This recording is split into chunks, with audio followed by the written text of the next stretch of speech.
भजो नित्य गोविंदा नित्य गोविंदा.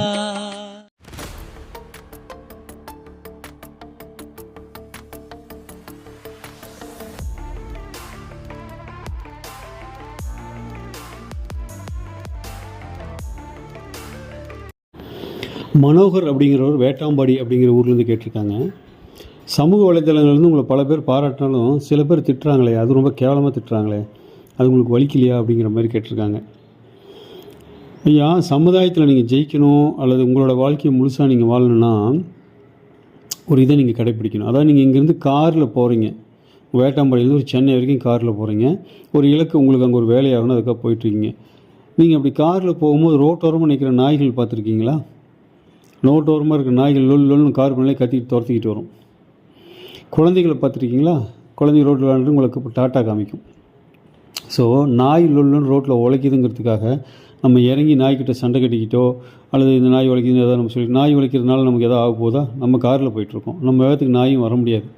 காரை லைட்டாக லெஃப்ட் ரைட் இழுத்தோம்னாலே நாய் முடிஞ்சு போயிரும் கதை. ஆனால் நமக்கு அது வேலை இல்லை, நம்மளோட வேலை வேறு. ஸோ அந்த மாதிரி தான் இந்த மாதிரி நம்மளை கேவலமாக திட்டுறவங்கள நம்ம நினச்சிக்கணும். ஒரு நாய் உழைக்க செய்யுது, அதுக்காக நம்ம நிற்கக்கூடாது, நம்மளை இலக்கு நோக்கி போய்கிட்டே இருக்கணும். அதேமாதிரி பாராட்டுறாங்க, ஒரு சில நிறைய பேர் பாராட்டுறாங்கன்னு சொல்லியிருந்தீங்க. அந்த குழந்தைங்க டாட்டா வைக்கிற மாதிரி, குழந்தைங்க டாட்டா வச்சா நம்ம என்ன பண்ணணும்? நிறுத்தி அதை போய் கொஞ்சம் நம்ம முட்டாய் வாங்கி கொடுத்துட்டு இருக்க மாட்டதில்லை. அப்போ நம்ம இலக்கை அடைய முடியாது. டாட்டா வச்சு நம்ம பாட்டு போயிட்டே இருக்க வேண்டியதான். ஸோ நாய்கள் உழைச்சா கண்டுக்காமல் போயிட்டே இருக்க வேண்டியதான்.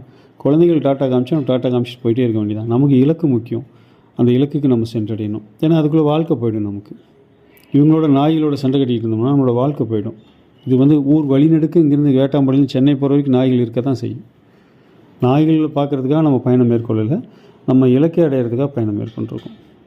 அதை நினச்சிட்டோம்னா இதெல்லாம் நம்ம அதை பார்க்கணுன்னு கூட தோணாது. அவங்க யாரோ எதோ சொல்லிட்டு போகிறாங்க, அவங்க சொல்கிறதுக்காக நம்ம எதுவும் செய்யலை இல்லையா? செய்யணுங்கிறதுக்காக செய்கிறோம், செஞ்சுட்டு போயிட்டே இருப்போம். நன்றிங்க ஐயா.